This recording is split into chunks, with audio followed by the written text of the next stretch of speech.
মই ভাবো আজিৰ দিনত আপোনালোক প্ৰায়ভাগে জিঅ' সিম বা জিঅ' নেটৱৰ্ক আপোনালোকে ইউজ কৰে বাট আপোনালোকৰ যেটো জিঅ' সিম বা জিঅ' নেটৱৰ্ক আপোনালোকে ইউজ কৰে তাতে আপোনালোকৰ যেটো প্ল্যান থাকিব সেই প্ল্যানটো ধৰক পাৰ ডে যেটো ডাটা পেক থাকে সাপোজ পাৰ ডে 1 GB বা পাৰ ডে 2 GB বা পাৰ ডে 1.5 GB বা পাৰ ডে 3 GB তো সেই ডাটা প্ল্যানটো যদি আপোনালোকৰ শেষ হৈ যায় তাৰে পিছত যদি আপোনাক এক্সট্ৰা ডাটা পেক যদি আপুনি ৰিচাৰ্জ কৰিব লগা হয় একেবাৰে কম পইচাৰ ভিতৰত তো আপুনি কেনেকৈ ৰিচাৰ্জ কৰিব পাৰিব আহক আমি আজিৰ ভিডিওটো তাৰ ওপৰতে আলোচনা কৰিম হেল্ল' ফ্ৰেণ্ডছ মোৰ নাম দীপাংকৰ আৰু আপুনি চাই আছে দীপাংকৰ দাস ইউটিউব চেনেল আহক আমি ভিডিওটো আৰম্ভ কৰোঁ আৰু যদি এতিয়ালৈ আপোনালোকে মোৰ ভিডিওটো সাবস্ক্ৰাইব কৰা নাই সাবস্ক্ৰাইব কৰি ল'ব আপোনালোকে থাম্বনেল চাই গমেই পাইছে যে আমি একেবাৰে কম পইচাৰ ভিতৰত কেনেকৈ ৰিচাৰ্জ কৰিম ধৰক হয় আমি 250 টকাতে আপুনি 1 GB ডাটা পাব পাৰে জিঅ'ৰ তো 2.53 পেছাত যদি আপুনি ৰিচাৰ্জ কৰিব পাৰে তো কেনেকৈ আমি ৰিচাৰ্জ কৰিম আহক আমি হেতুৰ ওপৰত আমি আজি আলোচনা কৰিম বাট ইয়াৰ আগতে আপোনালোকে চাওক যদি আপুনি সেই 1 GB ডাটা আমি যেনেকৈ 250 টকাত পাইছো সেই 1 GB ডাটা আপোনাৰ পাকিস্তানত কিমান হ'ব তো হেতুৰ ওপৰত আমি অকমান জাস্ট এটা ওভাৰভিউ কৰি লওঁ জং 4G বুলি এটা আপোনাৰ কোম্পানী আছে যেটো তেনেকুৱাকৈ ধৰক আমাৰ ভোডাফোন আছে এয়াৰটেল আছে জিঅ' আছে তেনেকুৱা কৰি জং 4G বুলি এটা পাকিস্তানৰ এটা মোবাইল নেটৱৰ্ক কোম্পানী হয় তো সেই মোবাইল নেটৱৰ্ক কোম্পানীত যদি আপুনি যদি পাকিস্তানত যাই যদি ৰিচাৰ্জ কৰে 1 GB ডাটা তো তাতে আমাৰ প্ল্যানটো অলৰেডি মই চাৰ্টখন আপোনাক দেখুৱাই দিছো 30 ডেছৰ এটা প্ল্যান আছে সেই 30 ডেছৰ প্ল্যানত আপুনি যদি 10 GB ডাটা পাব আৰু তাৰ এমাউন্ট হ'ব 600 रुपीस তো 600 रुपीसক আপুনি যদি 1 GB লৈ কনভাৰ্ট কৰি 10 GB লগত যদি ক্যালকুলেশন কৰি চাই তেতিয়ালে 1 GB ডাটা আপুনি 60 रुपीसত পাব তেতিয়াহলে আপোনালোকে নিজে কম্পেয়াৰ কৰি চাওক পাকিস্তানত যেটো 60 रुपीसত 1 GB পায় আৰু আমি ইন্ডিয়াত হেতু পাই আছো 250 টকাত 1 GB তেতিয়ালে আপুনি নিজে কম্পেয়াৰ কৰিব পাৰিছে আমি কোড আছো আৰু পাকিস্তান কোড আছে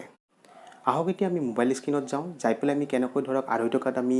1 GB ডাটা পাব পাৰো তো সেইটো চাওঁ আমি জিঅ' এপ্লিকেশনটো ৰান কৰি ললো জিঅ' এপ্লিকেশনটো অন কৰাৰ লগে লগে আমাৰ এনেকুৱা এটা ইন্টাৰফেস আহিব আপোনালোকৰ যদি অকমান চেঞ্জিং বা অলপ যদি বেলেগ আপোনালোকৰ যদি ইন্টাৰফেস আহে চাব যে একচুয়ালি জিঅ'ৰ এটা নতুন আপডেট আহিছে সেই আপডেটটোৰ কাৰণে আপোনাৰ এনেকুৱা কৈছে মোৰ এটা টোটালি অলৰেডি আপডেট হৈ আছে যদি আপোনালোকৰ অলপ বেলেগ টাইপৰ আছে আপোনালোকে আপডেট কৰি ল'ব তেতিয়া মোৰ দৰে এনেকুৱা এখন স্ক্ৰিন আপোনালোকে শো হৈ যাব এতিয়া সব মোৰ ইয়াতে অলৰেডি প্ল্যান দিয়া আছে 349 প্ল্যান মোৰ অলৰেডি দিয়া আছে মই যদি ইয়াতে ধৰি মই ধৰক আপোনাৰ গো টু আ টেলিকম সেকশনত মই এবাৰ ক্লিক কৰিলো ক্লিক কৰাৰ লগে লগে সব মোৰ ইন্টাৰফেসখন এনেকুৱা কৰি আহিব তো ইয়াতে মই অলৰেডি ৰিচাৰ্জত যাম যেতিয়া আমি ৰিচাৰ্জত গলো তো ৰিচাৰ্জত যোৱাৰ লগে লগে ইয়াতে আমাৰ ৰিচাৰ্জ ভাউচাৰ বিলাক আমাৰ শো কৰিব ইয়াৰে আমাক একো ৰিচাৰ্জ ভাউচাৰ আমি সিলেক্ট কৰিব নালাগে তো আমি ওপৰৰ পিনে যাম ওপৰৰ পিনে যাই পেলাই আমি ইয়াতে চাও আপোনাৰ জিঅ' 4G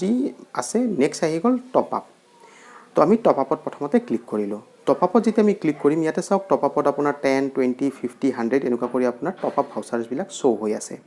তো ইয়াৰ টপ আপৰ সাইডত আমি চাম যে ইয়াতে চাওক দিয়া আছে আমাৰ 10 रुपीस দিয়া আছে প্ল্যান তো 10 টকাৰ প্ল্যানত আমাক দিয়া আছে ভ্যালিডিটি আনলিমিটেড আৰু ইয়াতে দিয়া আছে বেনিফিট 7.47 টক টাইম আমি পাম যদি আপুনি ধৰক 10 টকাৰ যদি ৰিচাৰ্জ কৰে সেই 10 টকা ৰিচাৰ্জটো কৰিলে আপোনাৰ যেটো জিঅ'ৰ ওয়ালেট থাকিব জিঅ' ওয়ালেটত আপুনি অলৰেডি 7.47 रुपीस অলৰেডি আপোনাৰ একাউন্টত যাব আৰু সেই 10 रुपीसৰ আপোনাৰ 2.53 পইচা আপোনাৰ অলৰেডি ডিটা গল আৰু এই 10 रुपीस যেতিয়া আপুনি ৰিচাৰ্জ কৰিব তো কৰাৰ লগে লগে আপুনি 1 GB ডাটা পাব আহক আমি ইয়াৰে আমি মেনু অপচনত শো কৰিলো চাওক ইয়াতে অলৰেডি লিখা আছে আপুনি যদি 10 रुपीस যদি আপুনি যদি ৰিচাৰ্জ কৰে 4.47 আপোনাৰ অলৰেডি টক টাইম ভ্যালু আপোনাৰ অলৰেডি পাব আপোনাৰ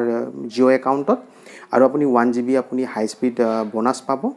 আৰু এতিয়া আমি চাও 7.47 পৰা যদি আমি যদি 10 रुपीसক যদি মাইনাস কৰি দিয়া যায় তেতিয়া আমাৰ 2.53 থাকিব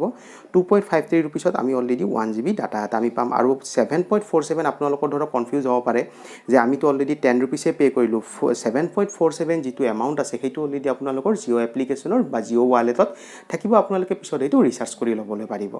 এই প্ৰসিডিউৰত যেতিয়া আপুনি ৰিচাৰ্জ কৰিব ৰিচাৰ্জ কৰাৰ লগে লগে আপোনাৰ অলৰেডি ওয়ালেটতো আপোনাৰ এটা পেমেন্ট গুছি যাব 7.47 रुपीस আৰু আপোনাৰ 2.53 रुपीसত আপোনাৰ অলৰেডি এটা 1 GB আপুনি ডাটা ভাউচাৰ এটা আপুনি অলৰেডি পাব আৰু এই ভাউচাৰটোক আপুনি ৰিডিম কৰি যেতিয়া লব আপুনি 1 GB লৈ আপুনি ডাটা এক্সটেন্ড কৰিব পাৰিব আৰু যেটো আপোনাৰ ওয়ালেটত যেটো পইচা অলৰেডি আহি গল 7.47 रुपीस যেটো আহিছে এটো একচুয়ালি বেসিক্যালি আপুনি তেনেকৈ বেলেগ আপুনি ৰিচাৰ্জ কৰিব ন ইয়াৰ কাৰণে মই নেক্সট ভিডিও এটা মই অলৰেডি বনাই আছো তো নেক্সট ভিডিওটোত মই ইয়াক কেনেকৈ ধৰক আপুনি সেই ওয়ালেটত থকা পইচাটো আপুনি কেনেকৈ খৰচা কৰিব পাৰিব ভাউচাৰত মই তাৰ ওপৰতো মই ডেডিকেটলি এটা ভিডিও বনাম যদি ভিডিওটো ভাল লাগিছে আপোনালোকে সাবস্ক্ৰাইব কৰিবলৈ নাপাহৰিব আৰু যদি কিবা আপোনালোকৰ কমেন্ট থাকে ডেফিনেটলি মোক কমেন্ট বক্সত জনাব তো আজিলৈ মানে